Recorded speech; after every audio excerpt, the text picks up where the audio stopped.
I am Vincen's wife, yet Vincen takes pleasure in bringing various women home to humiliate me. The kidnappers abducted his beloved Aria and me, demanding that Vincen pay a substantial ransom to save one of us. Vincen chose Aria without hesitation, watching coldly as the kidnappers threw me into the sea, though later he searched for me frantically and nearly leapt into the sea in a suicidal act. Unbeknownst to him, I was at that moment using his ransom money to hire 8 male models, caressing their abdominal muscles while marveling at the splendor of life. "Serena, fetch Chloe a pair of slippers," Vincen said lazily from the doorway, his arm around a curvaceous beauty as he glanced at me. The woman in his embrace was strikingly familiar. Just a month prior, she had stood awkwardly at the villa's entrance with her obsequious mother, timidly greeting me. Now, I gazed dazedly at her expensive designer clothing and luxury handbag, unable to recall the color of the worn t-shirt she had on back then. Chloe nestled in Vincen's arms, flashing me a smug smile. It appeared that after I recommended her for a junior assistant role at Vincen's company, she had thrived and advanced rapidly. Within a mere month, rumor had it she had risen to become Vincen's second secretary, her once innocent and hesitant face now adorned with sophisticated makeup. I responded calmly, retrieving a pair of slippers from the cabinet by the door and handing them to Chloe. As she reached for them, Vincen suddenly chuckled, likely just back from the office, still clad in an expensive tailored suit, leaning against the entryway with an air of tall, refined dignity. Vincen's appearance was undeniably striking, with a sharp jawline, a prominent nose, and a handsome visage, though his deep eyes seemed impenetrable, as if no one could discern his thoughts. At that moment, hearing his laugh, Chloe's hand paused mid-reach for the slippers, her gaze involuntarily shifting to Vincen, who looked at me with a malicious grin, saying, "Chloe is a guest, after all, shouldn't you personally help her with her shoes?" I locked eyes with Vincen unflinchingly, and after a mere second, I made my decision, squatting down to personally remove Chloe's 5-figure high heels and carefully slipping the slippers onto her fair ankles. Chloe's smug demeanor abruptly faltered. She stared at me in shock, her body rigid, managing only a strained smile toward Vincen. Meanwhile, Vincen's smile turned icy. He regarded me expressionlessly for a moment before sneering, "Truly an obedient little dog." Chloe, likely startled, sat on the sofa with her hands clasped, a faint unease creeping into her expression, reminiscent of her first visit a month ago. I could empathize. Even if she intended to flaunt herself before the legitimate wife, she likely never imagined I would stoop so low as to change her shoes, unaware that such acts had become routine for me, no longer even registering as humiliation. Vincen, in a foul mood perhaps because he didn't see the reaction he desired on my face, strode upstairs to his study, slamming the door with a bang, leaving Chloe behind, her expression growing even more awkward. I timely fetched a plate of sliced fruit from the kitchen and placed it before Chloe, smiling as I gestured, "Fresh mangosteen, I noticed you enjoyed it last time."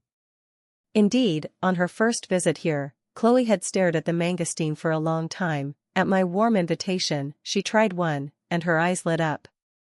Perhaps surprised that I recalled her preference, Chloe froze, flustered, her face flushing as she stammered, "You still remember what I like to eat." I said nothing, merely maintaining a faint smile. Chloe's voice softened. "That was my first time seeing mangosteen, and my first time tasting it. Once you've had such premium fruits, apples and oranges just don't appeal anymore." I lowered my gaze to the mangosteen on the plate and replied gently, "Is that so? Yet I've always liked apples, always have, always will." Chloe looked at me, puzzled and uncomprehending. "What's so great about apples?" I smiled faintly, shaking my head without a word, though my eyes softened considerably. After dining with Chloe, Vincen descended. He cast an indifferent glance at her, asking, "Why are you still here?" causing Chloe's face to flush red instantly. I escorted Chloe to the door and arranged for the family driver to take her home. Before stepping into the car, she glanced back at me, hesitating, but ultimately only bowed in silence. "I'm truly sorry today, madam," Chloe said as she left. Vincen then sat on the sofa, scrutinizing my every move, his tone harsh. "It's so late, don't you know to prepare dinner for your husband? Did I marry you to be a mere ornament?" I obediently entered the kitchen without a word of protest. I had once tried to argue, only to be met with, "I paid such a steep price to save your family's mess, you ought to serve me like a beast of burden." Thus, long ago, I grasped one truth: with Vincen, unconditional compliance was the only way. While cooking, oil from the pan splashed onto my finger, eliciting a soft hiss. Vincen's ears, inexplicably keen, caught even this muted sound, and he strode into the kitchen, spotting my finger under cold water, swiftly grasping it to examine it closely. Noticing a small blister, he clicked his tongue, frowning at me impatiently. I thought it was a serious injury so fragile? Utterly useless, can't even cook. Stop it, go sit on the sofa. I obediently sat on the sofa as Vincen retrieved a medical kit from the room, applying burn ointment to my blister with the meticulous care of an artisan crafting a masterpiece. His focus was absolute, a sight that would move anyone and set their heart racing. Yet, in truth, I had never learned to cook after our marriage. Vincen dismissed all the household staff simply to torment me, leaving me to handle every task, large or small, myself. As Vincen concentrated on applying the ointment, his phone on the coffee table chimed, and with a glance, my long-dormant heart stirred faintly. Aphrodite, the goddess of love and beauty, this man, tending to the blister on my finger, clearly adored her, his contact note unabashedly proclaiming his admiration and affection. My long-numbed heart unexpectedly felt a subtle, stinging ache, though it quickly faded. Indeed, to Vincen, she was likely someone he longed to cherish utterly, as one would Aphrodite far beyond the likes of Chloe, brought home daily to degrade me. I suspect he wouldn't even recall Chloe's name, but Aphrodite, his cherished ideal, an embodiment of love and regret, an object of purity, was Aria, a woman who ensured my husband's eternal resentment toward me. A single late-night message from Aria effortlessly summoned my husband. Vincen didn't even finish applying the ointment, rising abruptly upon seeing her text and grabbing his coat to leave. My calm eyes followed him as I asked softly, "Will you return tonight?" Without turning, Vincen replied, his voice laced with subtle mockery, "What do you think? Are you worthy of comparison to her?" I watched Vincen's retreating figure, my heart long past feeling pain. This wasn't Aria's first time drawing him away from me, and though she succeeded every time, she never tired of it. Were I in her place, I'd have grown weary long ago. What more was there to prove? To Vincen, I wasn't worth even a single strand of her hair. I couldn't even be deemed Aria's rival or adversary, for I was merely an ornament Vincen kept out of great kindness, a puppet summoned and dismissed at will, doing whatever its master commanded. Yet this time, it seemed even Aria had grown bored. Gazing at the message from a familiar number on my phone, I closed my eyes. 5 years, preserve some dignity for yourself. The condescending tone and charitable undertone unmistakably conveyed that I should depart with dignity. Indeed, I too wished to leave gracefully, making way for Aria smoothly, sparing myself excessive embarrassment in the eyes of the world. The next day, I arrived at the coffee shop agreed upon with Aria. She was already there, dressed in a simple white dress, her waist-length black hair sleek and glossy. Time having left no mark on her lovely face, she still resembled her college self, youthful, elegant, noble, with an artistic air. I offered her a polite smile. "Sorry to keep you waiting." Aria glanced at me, her clear almond eyes brimming with composure. "No matter, I just arrived myself. My exhibition ended, and I stopped by. Vincen should return shortly too." There was no gloating or pretense, only a patient explanation. I nodded with a slight smile, inwardly marveling at how she, Vincen's cherished one, spoke flawlessly while subtly asserting her claim. Aria's recent art exhibition had been a resounding success, a fact I was aware of. It was said Vincen had personally overseen it, tolerating no errors. Vincen had spent the entire day with Aria. The headline "Le Chuang CEO and renowned returning artist Aria share sweet moments at exhibition" was impossible to ignore. The news photos of Vincen and Aria smiling at each other exuded palpable chemistry, prompting netizens to rave about their soulful gazes. Upon learning they were each other's first loves, fans descended into a frenzy of support. Naturally, I, the vile interloper who disrupted this perfect pair, was viciously exposed and vilified online. I skimmed most comments, but one "such a woman deserves to have her whole family die" left me stunned for a long while. Miss Serena, Miss Serena?" Aria's call snapped me back, her crescent brows furrowed, her tone cool. I said, "I hope you'll voluntarily leave with nothing. Did you hear me?" "Leave with nothing," I murmured, as Aria calmly adjusted a strand of hair by her temple, her slender fingers tapping the table once. The Fu family's assets cannot be yours. You've been supported by Vincen since marriage, haven't you? Still, Vincen and I won't shortchange you. I'll ensure he gives you 10 million. You're not the greedy type, are you? Her final words came as she stared into my eyes, a hint of probing in her tone. An outsider might have mistaken it for casual banter between friends. Regrettably, it was one woman demanding another relinquish her husband, shamelessly offering charity. How ironic. I curved my lips, lifting my head to meet her gaze steadily. Fine, I accept.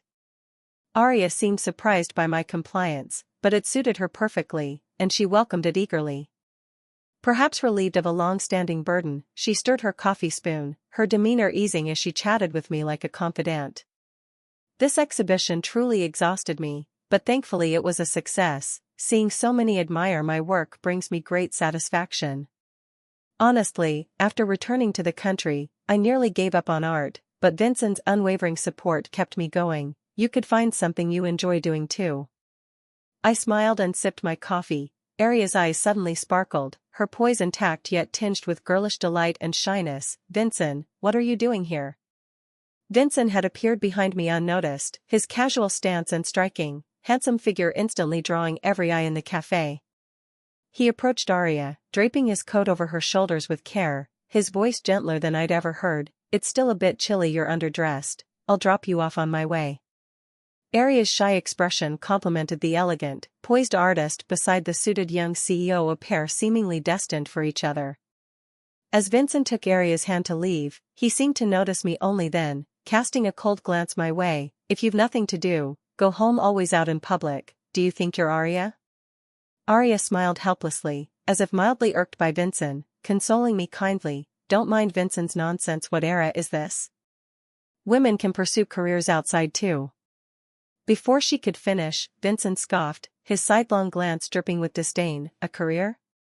Her? Aria said no more, offering me an apologetic smile before departing gracefully with Vincen. I remained silent, observing their intimate exchange. Aria, your night star has garnered praise. I've contacted a private collector for you. I don't want to sell Night Star. Why not? It holds special meaning for me. Night Star is you. Vincen turned, tenderly brushing Aria's nose with affection. All right, I'll hang it at home and treasure it. When Aria and I were bound back to back, she wept while I drifted in thought. It seems even the calmest and most refined crumble to tears when faced with life or death. Especially when the kidnappers tossed us to the cliff's edge, where the endless sea and jagged coastal rocks loomed below. Aria screamed in terror, shifting desperately to distance herself. The camera focused on us as Vincen's roar echoed through. I said I'd pay the ransom. What are you doing? A kidnapper grinned, roughly tapping my face with a knife. You've stalled too long, Vincen. You spent tens of millions on your lover's exhibition without hesitation. Now we only want $1 billion. Is that too much? Vincen's gritted teeth were nearly audible through the screen as he enunciated. The Fu family isn't mine alone to command. $1 billion in liquid funds requires time to arrange. The kidnapper let out a cryptic scoff. Suddenly, I felt a sharp pain on my cheek, warm blood dripping onto my pants. Blood stained the knife as the kidnapper grinned at the camera. Oh, Vincen, waiting gets boring. Every day you delay, we'll carve a cut on your wife or lover's face. How's that? Vincen stared at the gash on my face through the screen, fists clenched, silent.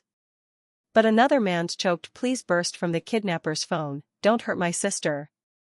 Please. Vincen, say something. I'll transfer all the company's funds to you. Just stop them from touching her. My facial muscles twitched as I, half my face bloodied and ghastly, gazed at the screen, murmuring, brother. For reasons unknown, Vincen erupted, pointing at my brother Devon and shouting, it's just a cut on her face. Why the fuss? Do you want them to see how much you care and give them more leverage over you?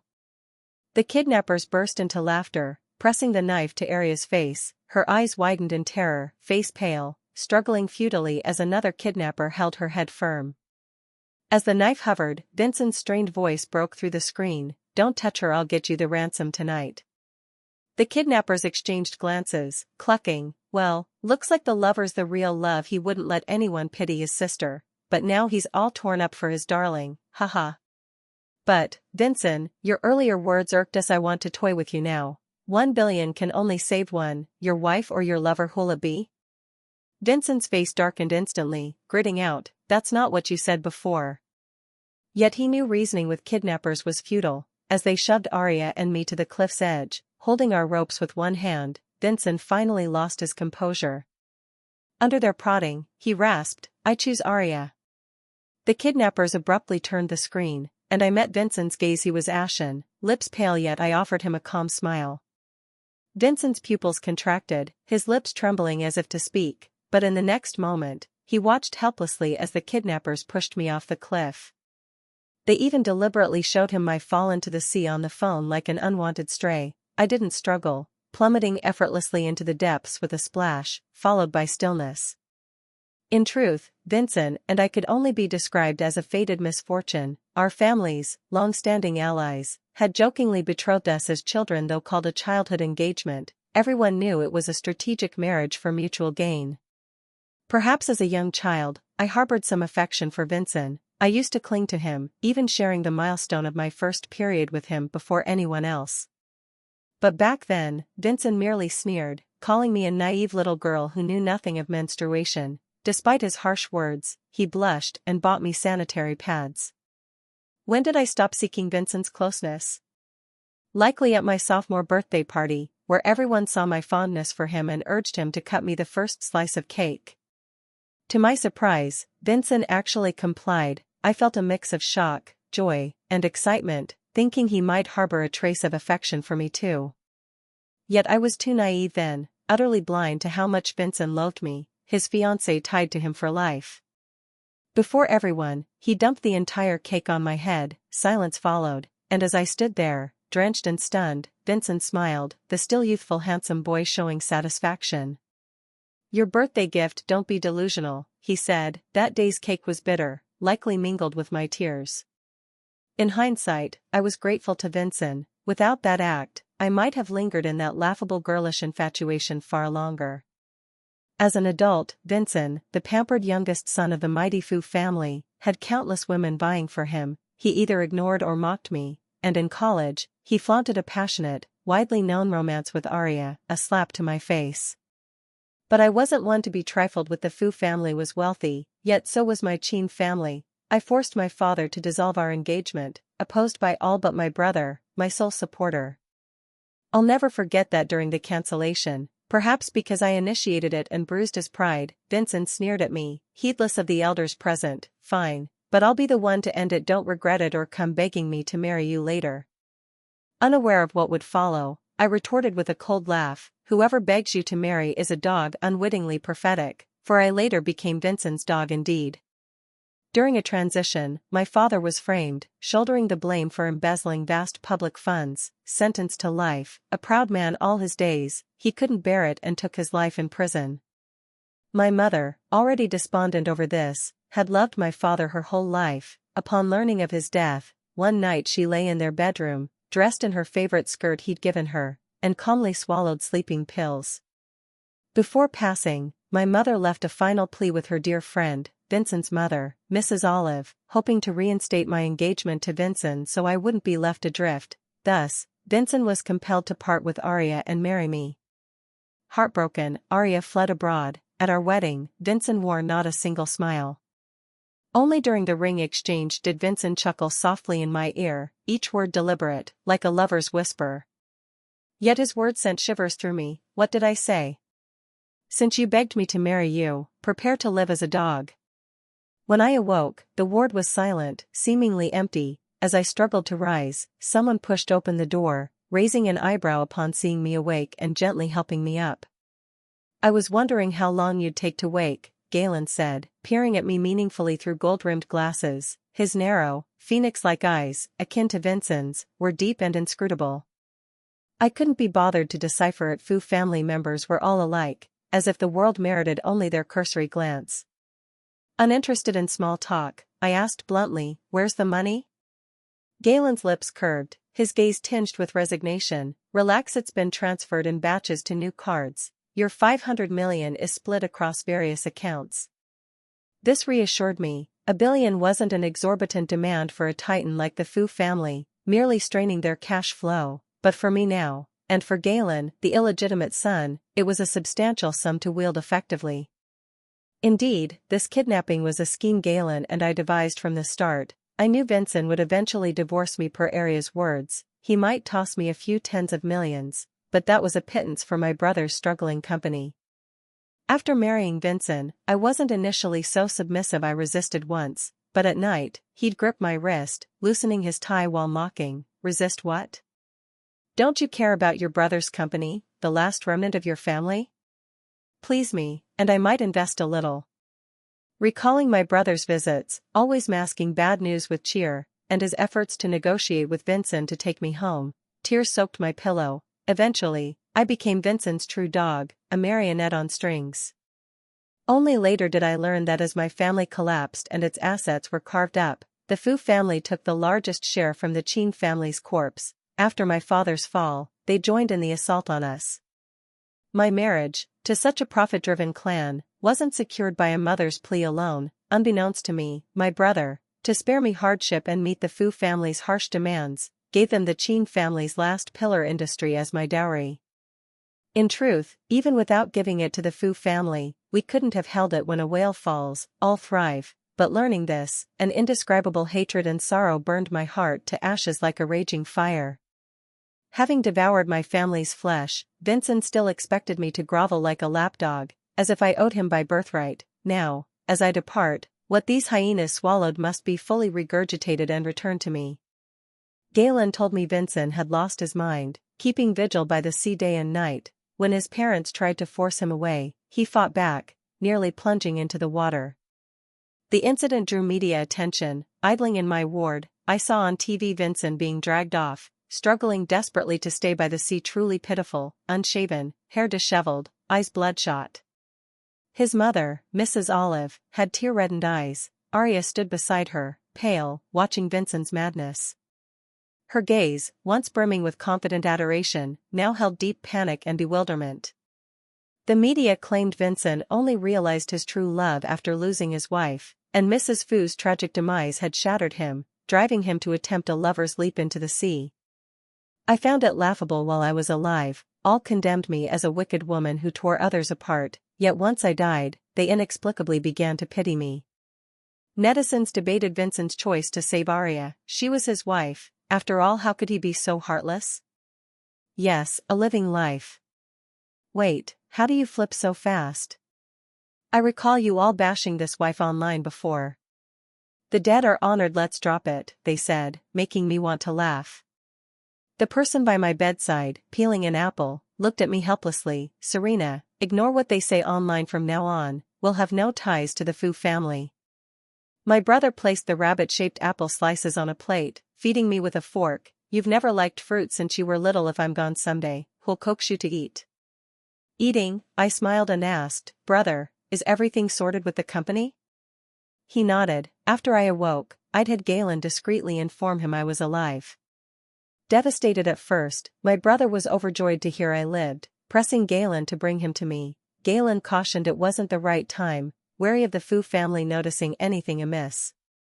My brother understood, already seething over Vincen choosing Aria over me. He seized the chance to make a scene, publicly severing ties with the Fu family. He declared he'd take my belongings abroad, never to return, preparing to relocate the company. My death provided a plausible excuse for his grief, arousing no suspicion. Now, my brother and I were on the cusp of a bright future. Vincen might feel guilt briefly before joyfully wedding his longed-for Aphrodite, I supposed. I wouldn't dwell on his past humiliations. I never loved him. He'd forget any guilt, for he never loved me either. We'd both embrace new lives. A year later, on a lavish night, I reclined on a sofa in an upscale club, flanked by two bare-chested male models with chiseled abs. Two blonde, blue-eyed hunks embraced me from either side, letting my fingers glide over their abs. They even suggestively kissed them, their eyes seductive. I chuckled. Before me, 6 broad-shouldered, slim-waisted, tall models danced provocatively, shedding a garment with each move. Soon my hands overflowed with ties and jackets. As I caressed abs and admired the dance, reveling in life's pleasures, someone kicked open the door. The models froze, staring in shock, exchanging glances. Seeing Galen, my mood soured. I waved everyone out, what are you here for? Heh, this year with the money, you've really cut loose. Do you truly not know why I've stayed by your side, or are you pretending? Galen's phoenix eyes narrowed beneath his glasses, his tone self-deprecating. I lifted my gaze calmly. I never asked you to stay, you can leave any time. Galen's chest heaved, as if genuinely angered. After a pause, his voice grew hoarse. Serena, you should know I'm not like Vincen. It's fine if you don't trust me. I'll wait, however long it takes. Just as Galen reached the door, my cold words halted him. I truly don't get why you all act like life ends without love. Vincen did, and now you too. Galen, don't fool yourself, you're as hypocritical as Vincen. His figure stiffened, he muttered something I couldn't catch, then left, dejected. I didn't care if Galen was hurt, just as I didn't care if my staged death left Vincen glad or grieved. My life never included them. At home, rabbit-shaped apples sat on the living room table. I smiled, popping one into my mouth, and casually asked the maid cleaning the villa, "Where's my brother?" He'd peeled apples for me but wasn't home. The maid said he was at the company, and since I wanted to check on it too, I drove out. Since I had my brother move the company abroad with the money, he'd never returned, focused on establishing it overseas. At the company, the secretary said my brother was meeting someone. I didn't think much of it, sitting on the sofa outside the CEO's office with a magazine. Soon, the door opened. As I stood, a trembling, incredulous voice called, "Serena?" My heart sank. Sure enough, it was Vincen. Vincen had thinned considerably, still handsome, but his eyes were bloodshot, now, his deep, hawk-like gaze fixed on me, a tear sliding from the corner. "Serena, it's you, right? You're alive, you're alive." His excitement grew, like a weary worker suddenly striking the lottery, teetering on ecstatic madness. Then my brother emerged from the office, unprepared for me to be outside and encounter Vincen, his expression souring. As the turmoil in my heart settled, I chose to confront him. I owed Vincen nothing, after all. I met his unyielding gaze calmly. "Long time no see." It was my first time dining with Vincen so peacefully. Naturally, for him, seeing a dead person reappear likely left him speechless with shock.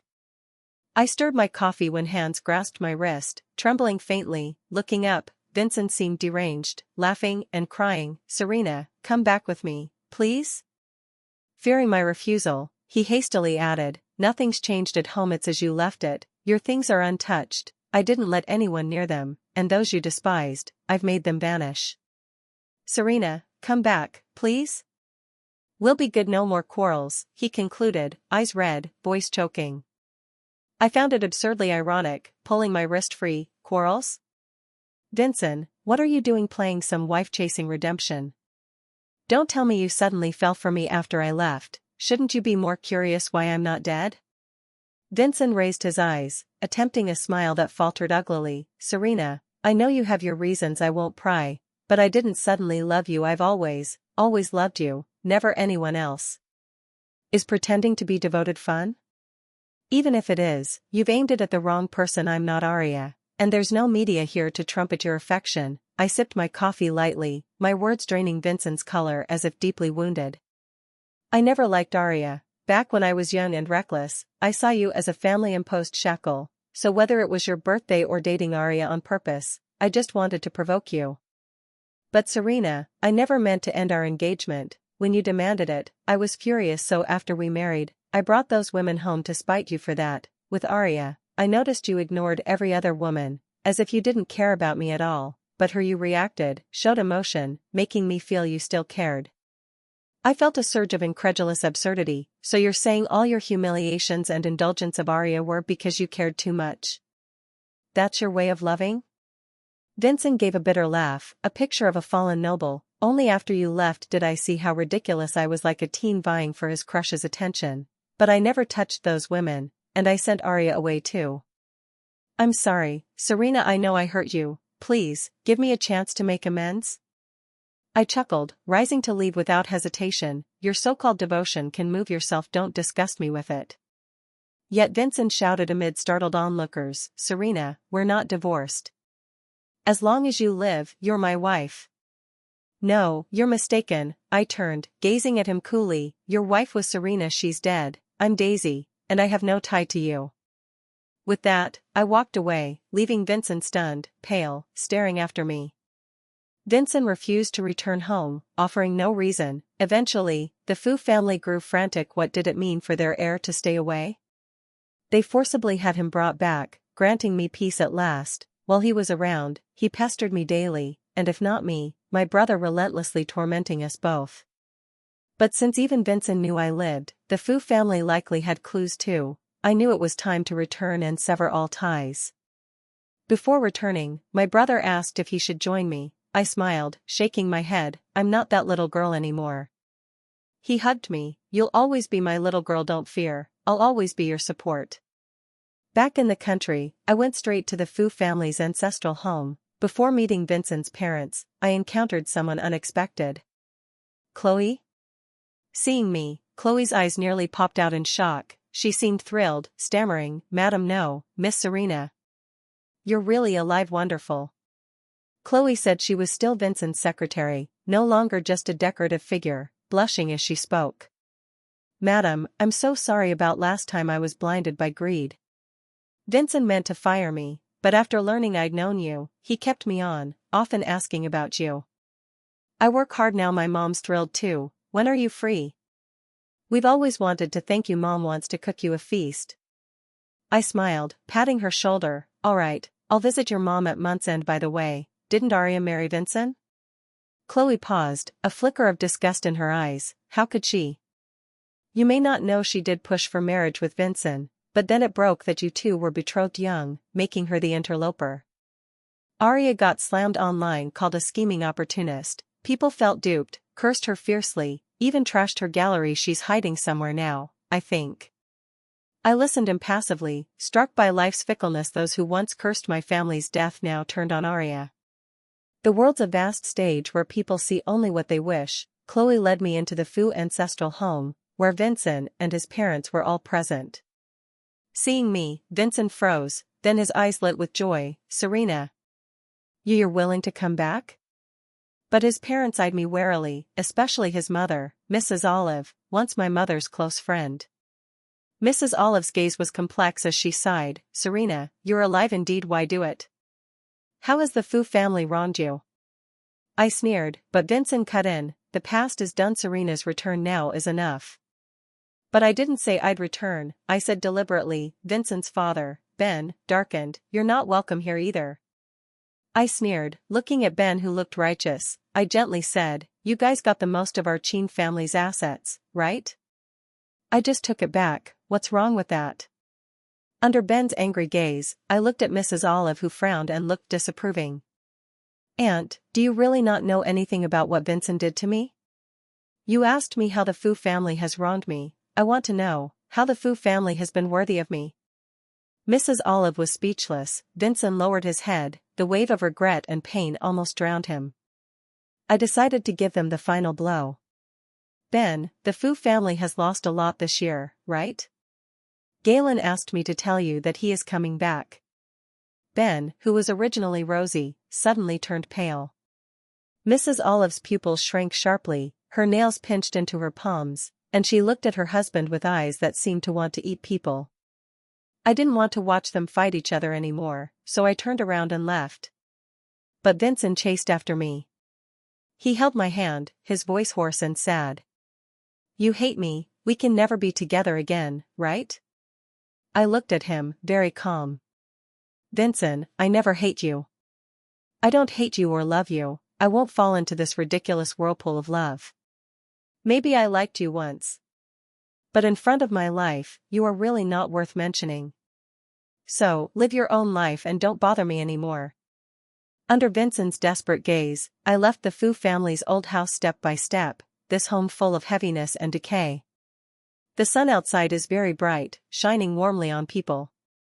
I think my life should also be illuminated by the sun.